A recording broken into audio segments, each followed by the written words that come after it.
This is the Cherish Each Moment podcast. Welcome back. Thanks for being here. I'm glad you're here. And I hope that this episode is as enjoyable for you to listen to as it is for me to record it.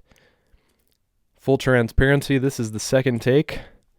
I got just to the start of the segment where I talk about what's going on and what I've been doing in my lawn, and I realized I wasn't recording. So I had a really nice practice run, and this second take should be just great for you guys. So let's get right into it.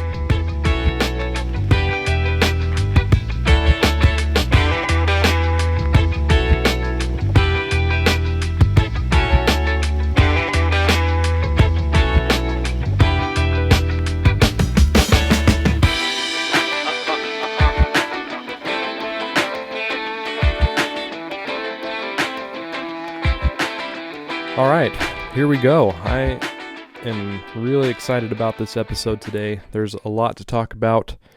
Want to definitely go over what went on in the lawn this week, in particular over the weekend.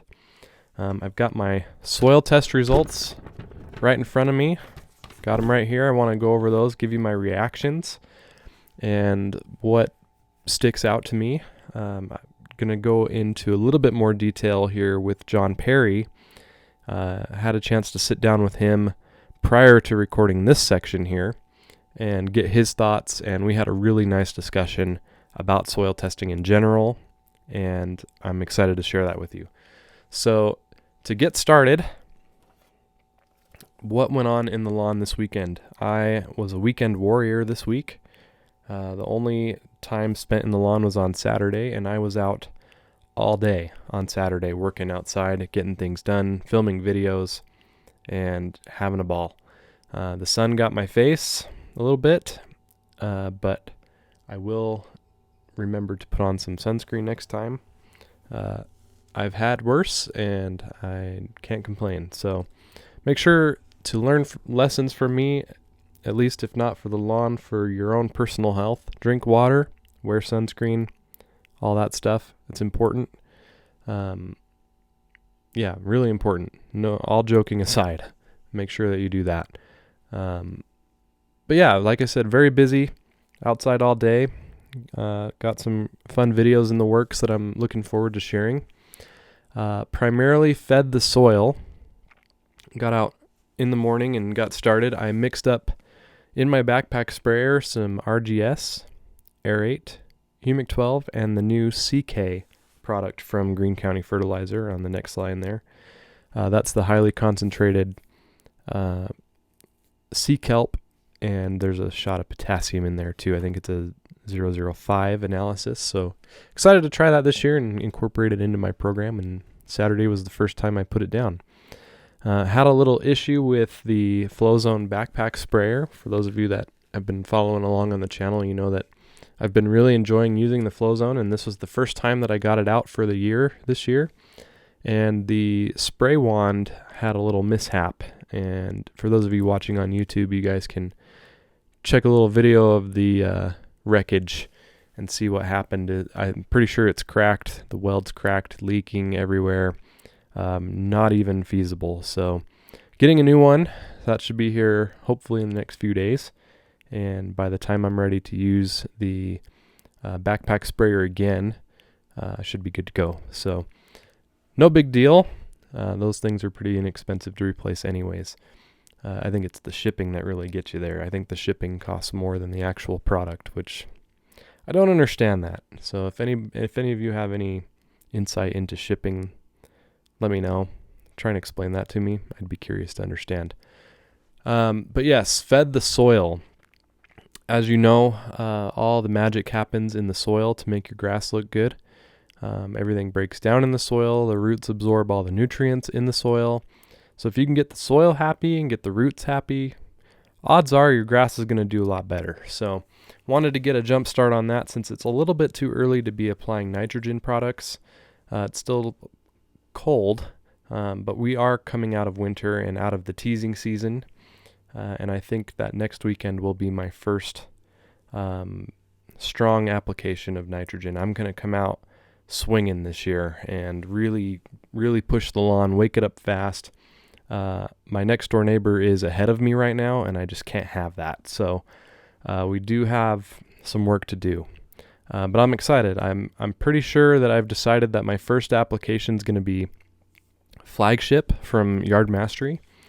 That's a 2406, which is great, and I'll explain why when I go over my soil test results here in a little bit. I do have my soil test results, and got a lot of thoughts to share with you about that. So stick around for that, and we'll get into it. But I did later in the day go back outside after lunch break. Went back outside, looked across the street, and my neighbors across the street have a forsythia bush. And as you know, if you've been following the DIY lawn care game at all, there's two really good tells to know if it's a good time to put down your pre-emergent, and that would be one, sticking a thermometer in your ground and looking at the temperatures, and if it looks like you're getting close to 55, then it's green light. Another reason, or another way to know, is to watch the forsythia bush. That's the bright yellow bush that blooms very early spring. And conveniently, my neighbors right across the street have one on the south side of their house, and it blooms very, very beautifully. It's a really big forsythia bush. And I just happened to take a peek across the street when I went back outside after lunch and saw that it was starting to have a really nice bloom to it. So I said, heck it. And got my prodiamine out, my Lesco that I picked up from Lowe's. Got it in the spiker spreader. Well, first I had to put air in the tires because, when things sit in the garage over the winter for an extended period of time in general, the air comes out of the tires. So got the air in the tires, made sure everything was good to go, loaded it up, and spread it out. Now, the kicker here is that I did decide to put the prodiamine down on the front lawn too. And for those of you that have been following along, you know that I had a pretty big hiccup in the front lawn over the fall. Killed off a pretty good section in front of the kidney bean shaped flower bed and had a pretty nasty scar there of dead grass. And I decided to dormant seed, first time I ever tried it, and I would say it's a success because it has filled in enough to where I felt comfortable putting down a pre-emergent. So there's obviously germination. Whatever's germinated has germinated. And I'm not worried about anything else. There's enough grass there that's going to fill in naturally. And I do plan on bringing in 4, maybe 5 or 6 plugs of grass from another area in the yard once I get things growing. And that will fill in whatever's left. And as I continue to mow and feed and water and all the things, that's going to continue to fill in, and you won't even ever know that there was ever an issue there. So I expect that to be filled in within a month or so. And like I said, I'm coming out swinging here starting next weekend with that Flagship. I'm going to be putting it down probably at the 1 pound of nitrogen rate. So want to give it a big push and get things going here. So I'm very, very excited for that. The pre-emergent is down. I ran the sprinklers for a few minutes just to water it in. And for those of you in Utah, you know that we're in a drought this year, so I will be strategizing around that and trying to share some tips and insights into proper watering and water conservation. And it's going to be a learning process for me and for hopefully you too. So there are products that you can be applying to the lawn to help with drought stress tolerance and help with moisture management. And yeah, I'm excited to incorporate those more into my program this year to help do my part to conserve water. Obviously, there are people even in my neighborhood that could probably use the same advice. So we'll see how it all turns out and see if I can keep the lawn looking really green without watering as much. And that's the goal. So hopefully this next winter we get more snow and a better snowpack and we don't have to worry about this stuff. Last year was one of those years. We didn't really have to worry about it. There wasn't much talk about water conservation. It was just kind of do your thing and nobody complained. But already I'm seeing on my city Facebook page and, those free-for-all chats that people can complain about stuff. Already people are complaining about seeing their neighbors watering, and they're not even taking into consideration the fact that they might just be testing out their sprinklers to make sure that nothing's broke. They might be watering in their pre-emergent or fertilizer applications and then just leaving it be for a while. Don't be quick to judge, people. That's all I'm going to say about that. I know that there's a lot of you out there that are concerned and want to do your part, but at the same time, when you want to have a nice lawn, you got to apply products to it, and those products need to be watered in, and it's okay to water them in and then conserve your water. So that's all I'm going to say on that. There might be future discussions, but there's much more that I want to share with you guys in this episode here. But I will say that the Lesco Prodiamine, I was satisfied with it. That was the first time I ever used it. It's pretty easy. It's a great option if it's available in your area. It's a 0.68% prodiamine, so it will be a strong application of prodiamine, and will give you a good barrier against the crabgrass. My Lowe's store just started carrying the Lesco products, which is pretty cool. The prodiamine, the I think they call it Barricade, by far the cheapest of all the Lesco products by like half. So that's why I went for it. Everything else, the nitrogen products are all pretty comparable to pretty much anything else that I've used or am using currently. So wanted to take advantage of a good deal and went and picked up that Lesco product. I have used all of the Yard Mastery pre-emergent offerings. There's the 007 with prodiamine, and then the Dithiopure I think is a 0020, which I used last year. That was awesome. I probably would have been better off using that this year too, especially given my soil test results. And then I've used the Sunnyland prodiamine, the water dispersible granule. I really like that too, and I think that's the best bang for your buck. If you're comfortable applying a pre-emergent herbicide in a sprayer, whether it's pump or battery, I recommend battery, regardless of whether it's a backpack sprayer or a handheld sprayer. Yeah, really, really great product, good deal. Probably one of the coolest products that Yard Mastery offers. But yeah, I've been satisfied with all of those, and they're great options for you if you don't care to go to the stores and dig around the shelves and try and find what you're looking for. They'll just show up to your door. So pretty easy. But I did turn the sprinklers on for the first time this year, and everything seems to be working properly. I did replace a couple of heads in the backyard in the fall that I ran over with Brett's Aaron's lawnmower when he came over. Cracked a couple sprinkler heads there, had to replace them. So everything seems to be in working order. Don't need to replace any sprinkler heads this spring, which is cool. That's a different story than last year, which is nice. But everything's watered in. I am testing a new smart sprinkler controller this year.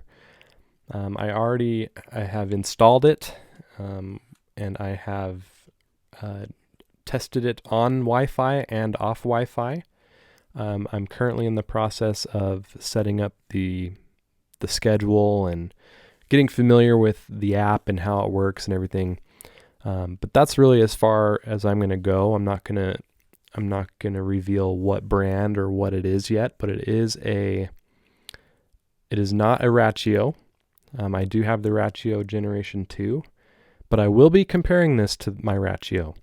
There are some very, very similar points to be made, and there's some differences, and so far the differences I am not a fan of. But overall, to this point, as far as installing it and just playing around with it, very positive experience. So definitely something to look forward to. I'm excited to share it with you.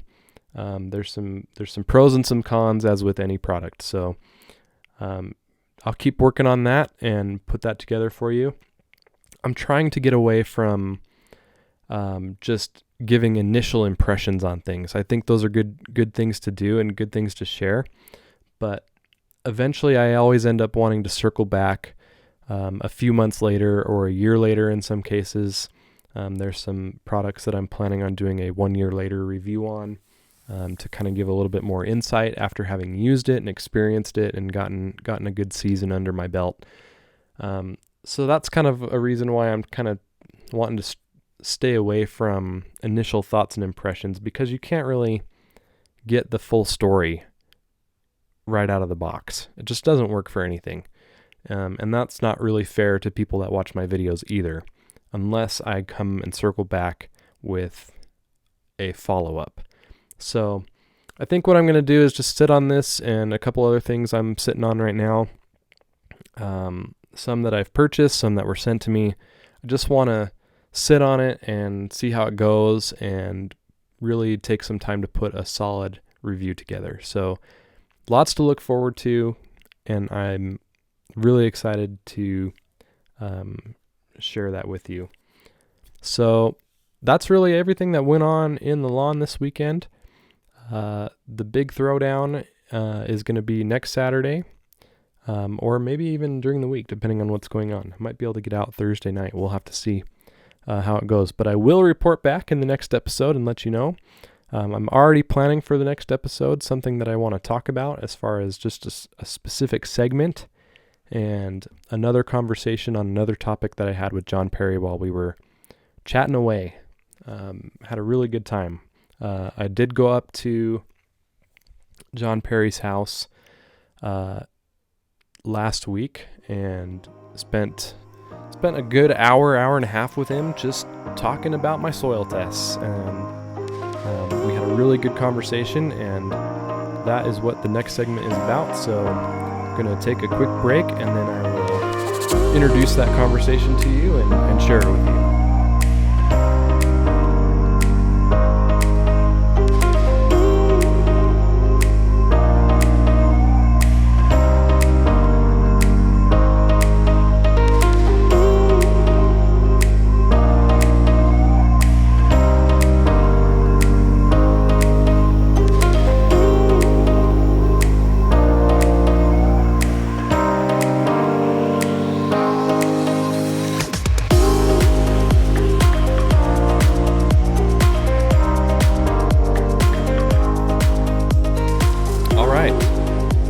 Excited to share my soil test results with you. I know that if you're just listening on the podcast and not watching on YouTube, that it's going to be kind of hard to understand what I have in front of me here, but I'll do my best to explain just some highlights.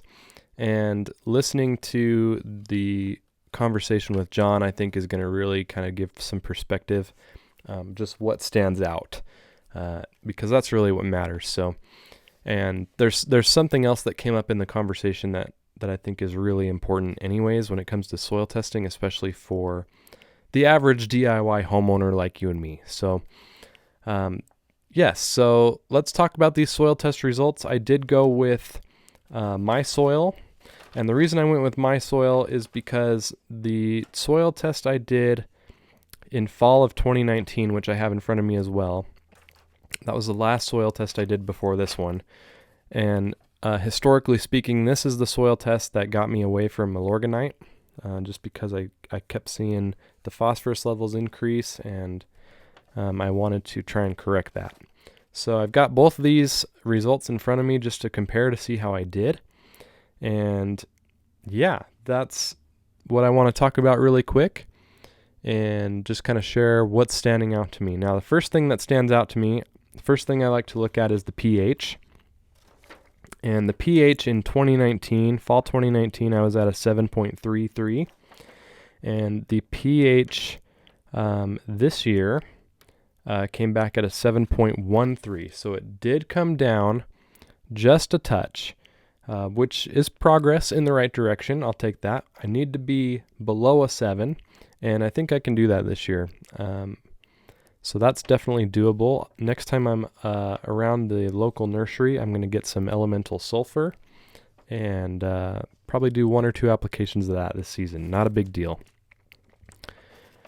Second thing that stands out to me, we will go right to the initial culprit here, and that's phosphorus. 2019, phosphorus was sitting at an 11.8, and this year, phosphorus is sitting at a 14.2, which is super interesting considering the fact that between these two tests, I never put down one application of phosphorus. Now, contextually speaking, there is a significant amount of phosphorus already in my soil, and as you'll hear from John, it's probably just getting unlocked somewhere. It already is there naturally anyway, so interesting release of phosphorus over that period of time. The other thing that stands out to me is the iron levels. In 2019, I was at a 1.9, so just under optimal. And this year, I'm at a 2.6, which is still under optimal. Mostly because I had to think about this, and I was initially confused at this because I did supplement with a lot of iron over the last year, but looking back, a lot of those applications were foliar, and so nothing really got into the soil. I think the only real iron application I did was I bombed the lawn with ironite right before Justin, the lawn whisperer, came over, and that was really the big iron push. So I'm going to leave the rest of this to my conversation with John. It was a really, really good discussion, lots of really great insights. I took these exact pieces of paper over to his house, had him look at it. Here's the conversation that we had. All right, I am here with the legend himself. Yeah. How many times have you been called a legend? Today? Ever. Oh, man.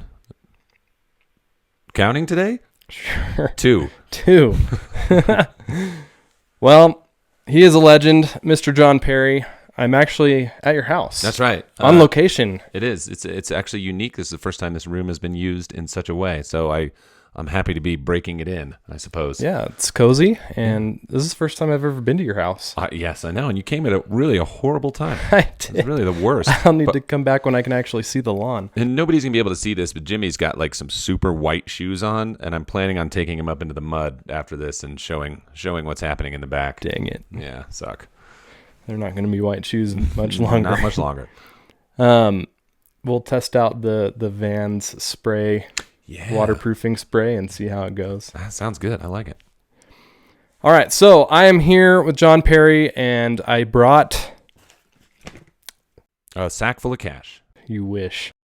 I brought some soil test results with me, and not just my recent results. I have brought my results from fall of 2019, when I decided that I was going to get off the Milorganite train. Yes. And focus on using other products to actually meet the needs of my soil now that I felt more comfortable using other products. Excellent. And doing my own thing.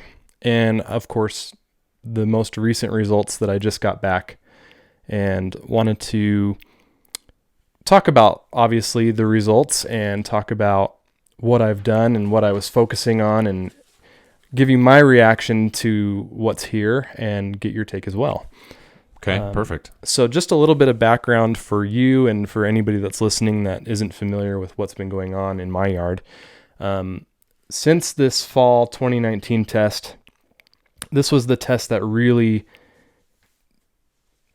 got me to say, I don't need Milorganite anymore. You know, I have, obviously you can see in the results that I have high phosphorus levels.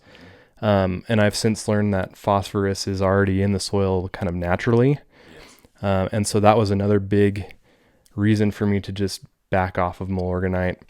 And so that was a big thing for me to get that P level under control.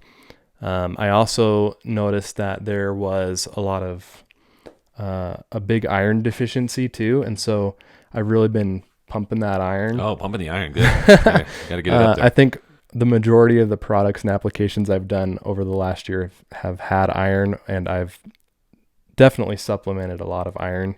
Sure. I think one of the main takeaways from that piece is that iron is a foliar uptake and it's not so much in the soil. Correct. And so that's probably why. And for those watching, you'll see that the iron level didn't really change very much because of the foliar uptake is what I'm thinking anyways. But my main focus, like I said, was trying to get the phosphorus levels under control. And so I switched up my entire strategy. I was using mainly Milorganite before this all happened, and got away from that. And I think I only used it once, and it was in 2019. So it was after that 2019 test. So it's a no factor. So I take that back. Okay, he's taking it back, which It's you heard it here redacted. first. It's redacted. But I didn't, between fall 2019 and now, I haven't used Milorganite. I've used strictly products without any P content in the analysis. And yeah, that was my primary focus. I did do a couple of applications in 2019 of elemental sulfur Okay. to try and control the pH a little bit, to get it down, because my pH, as you can see, was just a tick over optimal. And it has since come down a little bit, very, very minimally though. But yeah, that was kind of surprising to me. Some of the products that I've applied had sulfur content in them. And that's something that I've noticed too, is that the actual sulfur analysis here, the results actually increased quite a bit, but the pH didn't change very much. So that was kind of interesting to me. So I've come here to see what you think and kind of get an idea of what you would do, what you see that I don't, because you've seen how many hundreds of these. Hundreds, maybe thousands. Maybe, yeah. So let's get into it and let's see what's there. Okay, well, so let's talk about a couple of things first before driving in here. Now, I mean, at first blush, yes, it doesn't look like really there was a whole lot of change year over year. And so what it would tell me is that in your current program, you are doing good maintenance. Yeah. Okay, so you're meeting the nutritional needs of the plant without taxing the system at all, which is good. Ultimately, that's what you'd like to get to, is to have just sort of more of a cruise control application. So if I were to ask you amounts of anything that you put down last year, if I said, how many pounds of potassium did you put out last year? Could you come up with that off the top of your head? Off the top of my head, last year potassium would probably be between 1 and 2 pounds. 1 and 2 pounds. So if you were to take, like, say, a normal takedown rate, or what would be suggested for replenishment for turfgrass, it would be right around 2 pounds. Okay. Now, it doesn't necessarily always take that much. Depending on what your nitrogen loads are and how much you're feeding, that's going to kind of dictate how the other nutrients are being pulled up into the plant as well. So if you're not pushing a ton of nitrogen, you'll have less of a takedown because the plant isn't requiring as much to keep up with the growth. So there's kind of a balancing act in there. And for a lot of soil tests and recommendations that come out from the universities more and more, they're giving recommendations based on how much you want to work on your lawn. Essentially, it's like high maintenance, low maintenance. Right. And so for a lot of cool season recommendations, they're getting down to maybe 1 or 2 pounds of nitrogen a year. And they're bringing it way down. If you're looking at being out there and it's getting a lot of traffic and there's a lot more going on, then it's going to be 2 to 4 pounds. So it sort of depends on how much you really want to be doing in the lawn. Right. So for a lot of people who really love their lawn, the more they can be doing, the better. Like that's really kind of what it comes down to. And I look at it both ways. Sometimes it's fun to be able to just get out and do something, just so you feel like you're an active part of the whole lawn thing. But sometimes it's nice to just know that you can make a feeding and just keep up with your mowing and you don't have to do it all the time. So I would say, kudos on picking kind of a midline, keeping everything where it kind should of a be. neutral strategy. And if I were to ask, how'd your lawn look to you? I thought it looked great. I was very happy with the way it looked. So, and I think that's really important to touch on, is I think more people need to get that mindset of, okay, I see a soil test and it's got all these bars and they're all over the place. Some are higher, some are low, but how did it look? How did it look? It's it's just being like asking, how do you feel? Yeah. How are you feeling? So I think it's important to understand that piece. And then if you begin to see an issue or an issue arises, you have something that you could be like, oh, well, perhaps that might be part of to it. Yeah. Correct. So, I mean, just a couple of things, and to point on these, a lot of people are doing the, these Yard Mastery My Soil tests, and I think they're wonderful, and I think they have a really good place for people to get very specific and drill down on their applications. This is a test that you can do way more than one time a year. Mm-hmm. You could follow up 4 to 6 weeks after a feeding and get another one and see exactly what you need to be feeding in the next feeding. And so I think that's kind of a more important way to look at these is you're getting a sort of a snapshot of what it's going to look like, what the plant can potentially take up from your soil over the course of the next, say, 4 or 5 weeks. It's a sort of a predictive analysis of what's happening. And you can kind of reference that like this. In the areas where it shows, say, nitrogen, where you have 3.54 parts per million. Okay, you don't really necessarily need to measure this, but they gave you a metric on the other side that says 7 to 18 parts per million. Mm-hmm. So in order to have a good feeding, you want to be within this window. Well, that equals 14 to 36 pounds. Mm-hmm. See what I'm saying? Yeah. So that would be per acre. So you're essentially looking at 1/3 to 3/4 of a pound of nitrogen on a single feeding. Which is typical for me. That would be typical, right? And so, but they've given you a nice range there, and that's how you need to look at the rest of the test as well. So that obviously is not enough to do a year. Mm-hmm. So you could look at it and say, well, I'm going to do 6 feedings this year, or my target range is 3 pounds of nitrogen. So however you want to split that out. If it's half a pound every time, you get 6 feedings. If you do it differently, that's fine. But then you can still be operating off that number. So if you roll down into these other ones, like the phosphorus, for instance, same kind of thing. We've got a reading of what's available to the plant, and then we've got what it should potentially be using in this next feeding. So while your phosphorus levels may read high and it may not take out a whole lot, I would say absolutely skip phosphorus for this round. How many phosphorus applications did you do last year? 0. And so there wasn't much of a change. Right. If you look, there wasn't really a whole lot of difference. In fact, your phosphorus is actually higher on the new test than the old one. So you were maybe unlocking more, maybe, it's starting to become more available, but because you were using Milorganite for a long time and that was tied to a biosolid or like an organic matter, it's going to take longer to break down. It's going to be there a lot longer, yeah. Exactly. So you could potentially have a big surplus of phosphorus for a while, and that'd be just something to watch. So the same thing goes true with your potassium. So you said you put maybe between 1 and 2, and the lawn probably used between 1 and 2. Yeah, and that's probably a conservative estimate, but... Sure.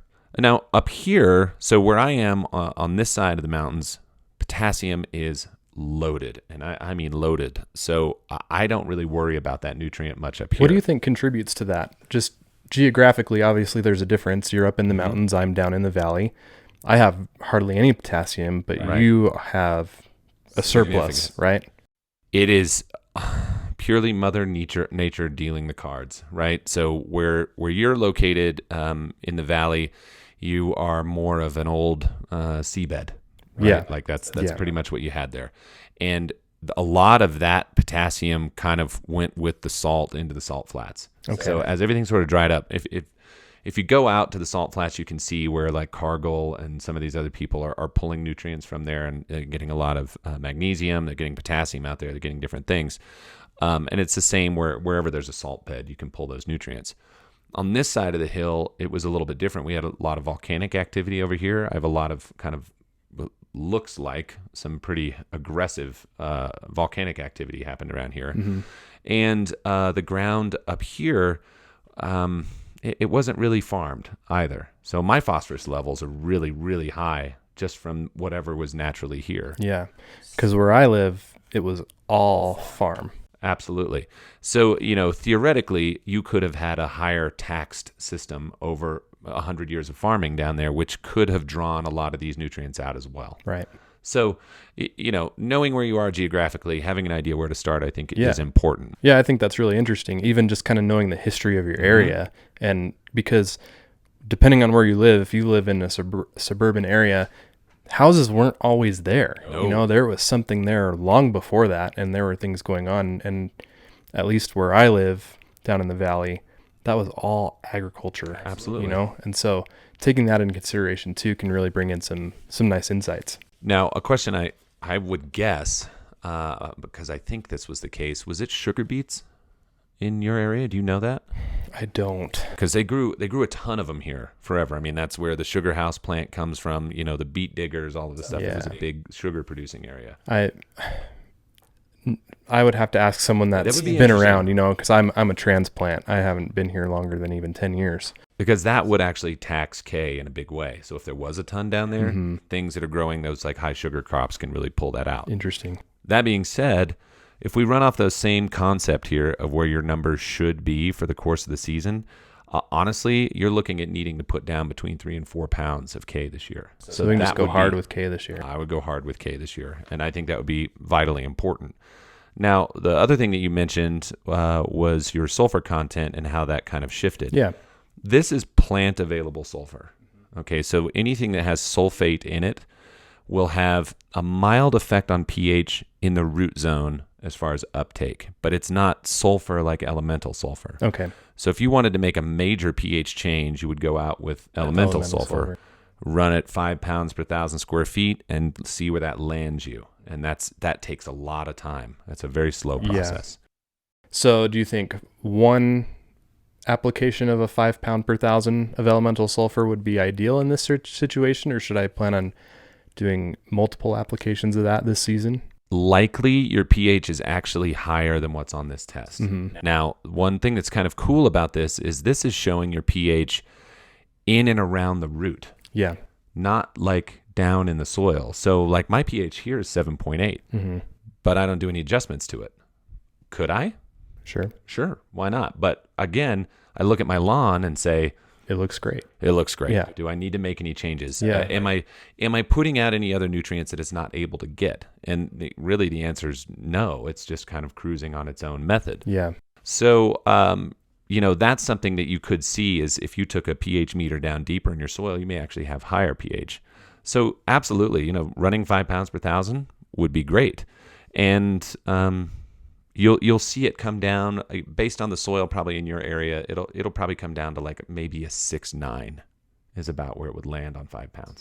So I don't think you really need to go further than that. That's like right down the road of where you would want nutrient uptake. So sticking with that kind of cruise control method, would like a 5 pounds per 1,000 be like a good annual application, or do I just need to kind of go off of what I get in future tests? Or I would go off what you get in future tests and make your adjustments rather than assumptions. I think that's always the best thing to do, because sometimes that, like I said, that material can take a long time to break down, and if you pile on too much, it'll hit a point where it doesn't acidify even fast enough. Like it kind of like holds up even more. So you have to sort of feed it in over a period of time to get like a major change. Gotcha.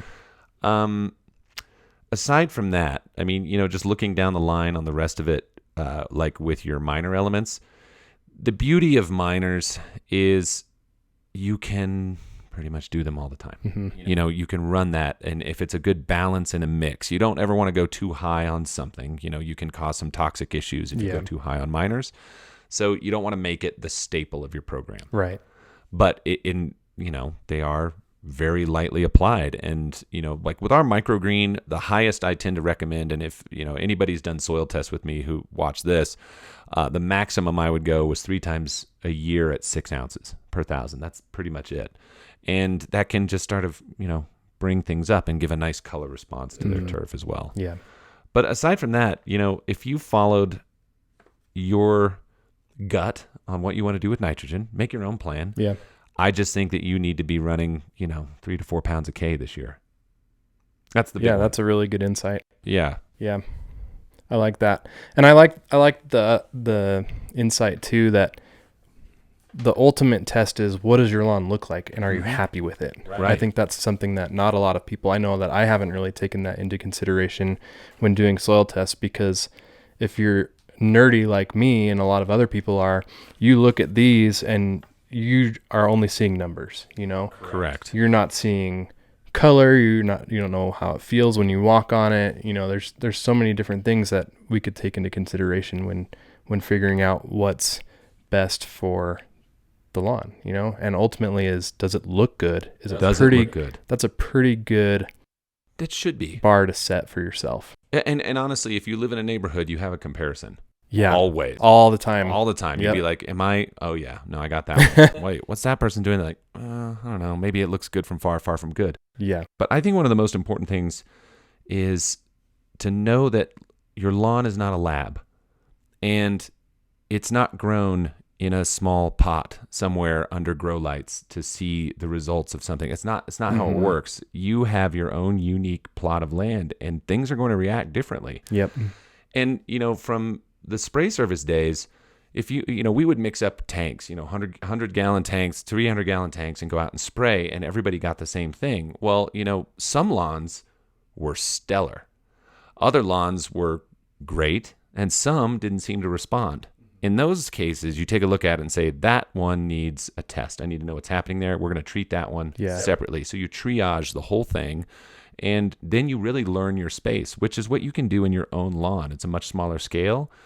And a lot of the time, like for this, I don't know, did you sample your entire, this is an average of your... This is the whole thing, front and backyard. So and that's the other thing too, is that's a very large sample. It is. And I took probably 20 different probing samples throughout the whole yard too.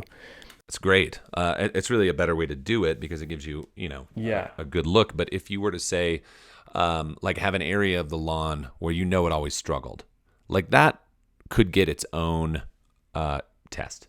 Right? Yeah, you could use something in its own, and I do get those just too. Just kind of isolate that area. Exactly. There's people who will send me, reports of say this is just an area where my septic field drains. Oh yeah, what could I do there? But those types of things are important, and using these as a roadmap to just say, okay, look at it, find your limiting factor, fix that one, but don't fix it all at once. Mm-hmm.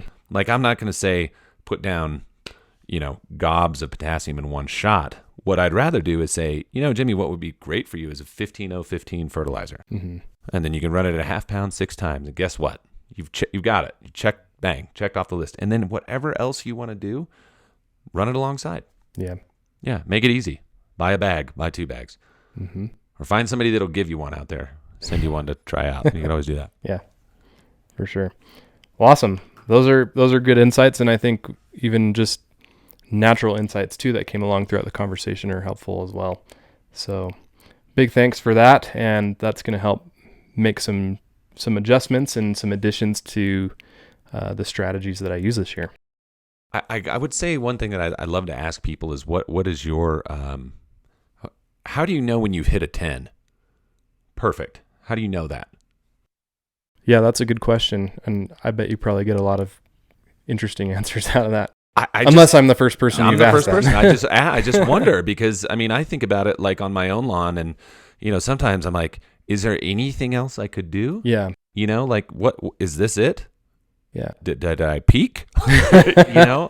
I think the bar we set for ourselves as lawn care enthusiasts is how are we doing against our neighbors? Always. And I think that's really the ultimate. And I guess we go online a lot and we see a lot of other lawns throughout the country and even across the world. Sometimes you kind of have a bar there as well that you're like, oh, I want to compete with that. Right. But really, I think the majority of the conversation and the majority of discussion that happens is in the neighborhood. Totally. Especially for people that aren't on social media posting their lawn or on YouTube sharing their lawn. Their audience, the average Joe homeowner, his audience is his neighbors. That's right. And so I think as long as you're outperforming the neighbors or you're looking better than neighbors, you're kind of setting the standard for the neighborhood. I think that's a 10 for me. I like that. Yeah, here you drove through my neighborhood. There's not much in the way of lawns. I couldn't see anything anyways. No. There's snow everywhere. There's snow everywhere. But there's like 1, 2, 3. I'd say there's 5 front lawns on my street. Mm-hmm. That's it. Yeah. And you wouldn't know they were there. It's not like it's in this neighborhood. That's really not what it's about. And mine is 150 feet, back. So nobody would ever even know it was there unless they came up here. So, between my house and my neighbors next door, who I take care of that grass, that's really it, so I don't really have a way to be better than myself, I guess. Right. So I would say then for you, when you're working on your neighbor's lawn, your lawn is the standard. Right. You're the 10, and then when you're working on that lawn over there, how it compares to the 10, and That's you can the kind idea. of adjust from there. And the beauty of that is, when you do adopt a lawn or take something on for somebody, and I just wanted to do it, just to say, let's take all of these practices and just dump it on one that has never had it before like that. Mm-hmm. And let's show first season, and they got so excited about how their lawn. I mean, he was excited about mowing. He was never excited about mowing. They took so much more pride as soon as they saw, like, wow, I mean, this place it's beautiful. And, having people come and sit on their back deck and, they would just be walking around looking at it. I was like, that feels really good to be able to kind of create that for somebody. And that's what it's really all about too. Like that's the ultimate goal, is that as much time as we put in to get the lawns where we want it to be, to get to that 10, whatever that might be for you, enjoying it is what it's really all about. It really is. Yeah, no question about it. I mean, my lawn is a play place. Yeah. That's what it's supposed to be. I don't want it to be anything else. It's a place for the family to hang out at night, or go out in the back when the sun's setting and be out there in it. That's really what it's all about. I think it's easy to forget. Easily. Yeah. Yeah. And, again, and that kind of leads into something else. I mean, one of the reasons that I try to design simple programs, and I really mean that, like super simple, is I like the other time. The time with the family, I think, is more important than having to go and do 1,000 different things to try to keep your lawn green. I think the more simple you can get it and the more usable you can make it, the better it is for everybody. And the more time you'll have to enjoy it. Exactly. Yep. Yeah. Awesome. Yeah. Well, I don't know. Deep thoughts. Yeah. This has been the first segment of Deep Thoughts with John Perry. That's right. More to come. Stay tuned for more Deep Thoughts. Well, cool. Thank you.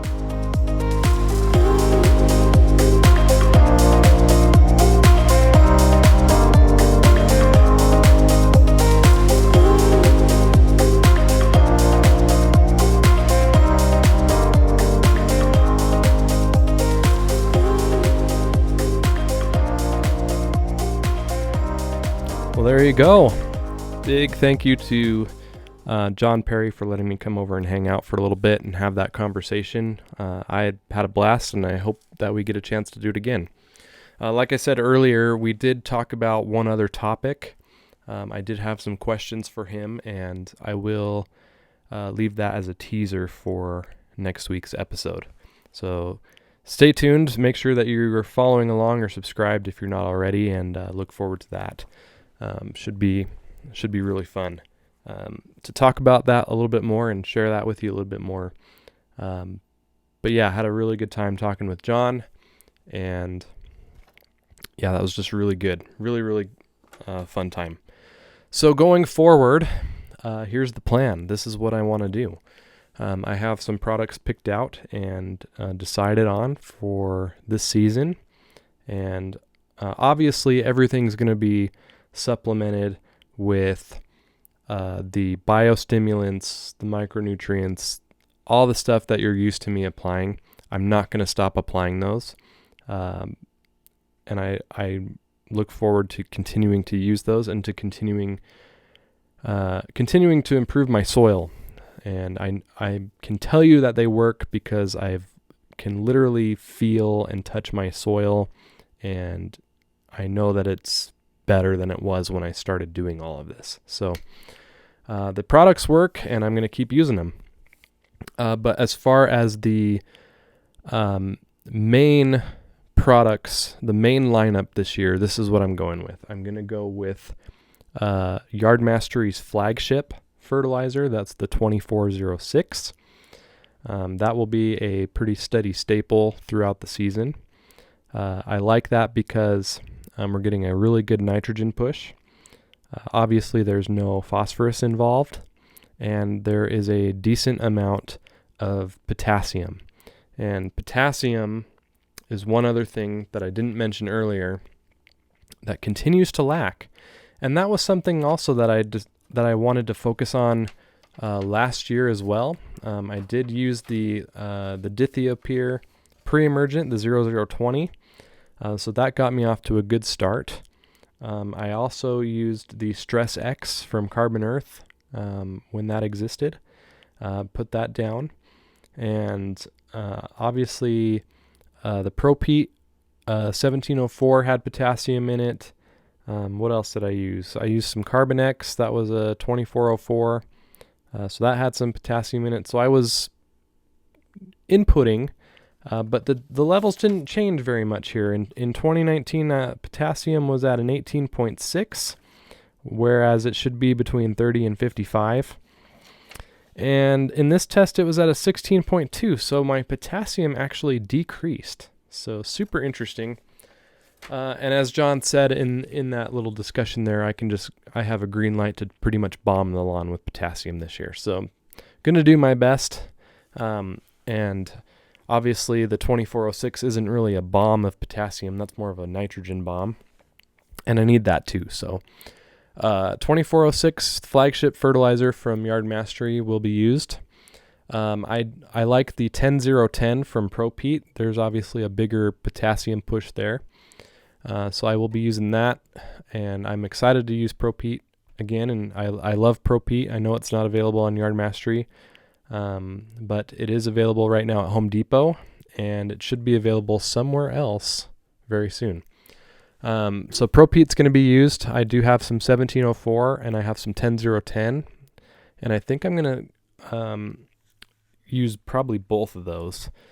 And I want to use them not just in my front yard exclusively this year. I want to use it throughout the entire lawn this year because I want that organic material, that peat moss, I want it in the backyard just as much as I want it in the front yard. The reason I used the ProPete exclusively in the front yard was just to compare and see how it's doing against everything else I used in the backyard. And I will tell you, one of the big things that I am noticing is the early green up this year.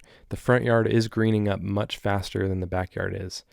The interesting part is the backyard, the new lawn, the area in my backyard that I fixed last year is actually greening up way better than everything else. So super interesting.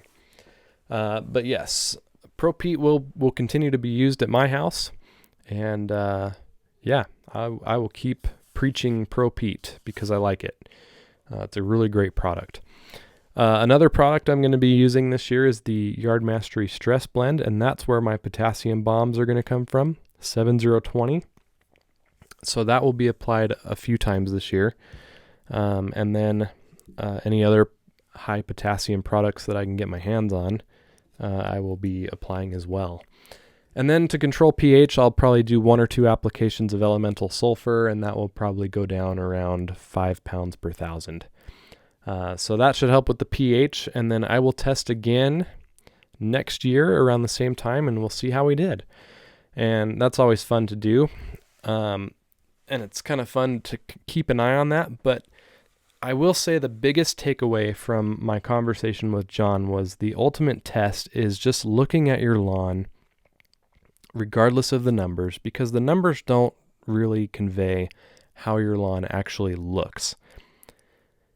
And if you're happy with how your lawn looks, then there's nothing else to really worry about. It's only when your lawn stops responding to the things that you're used to applying to it where there's a problem, and there's probably something that needs to be fixed with a soil test.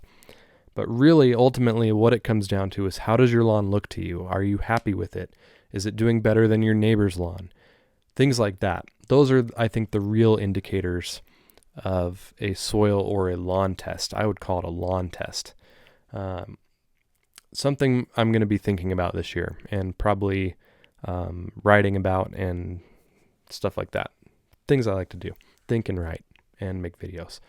But yeah, that's the game plan going forward, and I'm excited to execute, and I'm excited to get going. I feel like the season is definitely underway now that the pre-emergent is down, but we are officially firing on all cylinders once the first nitrogen application is down and watered in, because then the grass is going to be green everywhere and not just in some places, and I'll be mowing regularly, and I am very much looking forward to mowing the green grass. So that is going to wrap things up for me.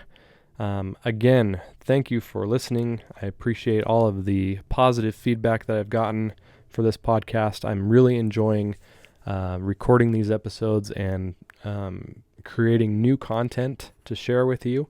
I hope that you find it enjoyable and helpful and entertaining.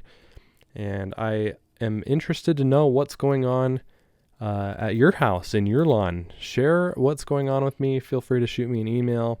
If you have any interesting lawn topics that you want me to talk about, anything lawn related that you want to share, send it my way. I am always interested in having ideas for new content, new topics to discuss and to share with you and to talk about with you. So thank you so much for listening. Thank you for watching on the YouTube channel if you do, and I will talk to you next time. Don't forget to cherish those moments.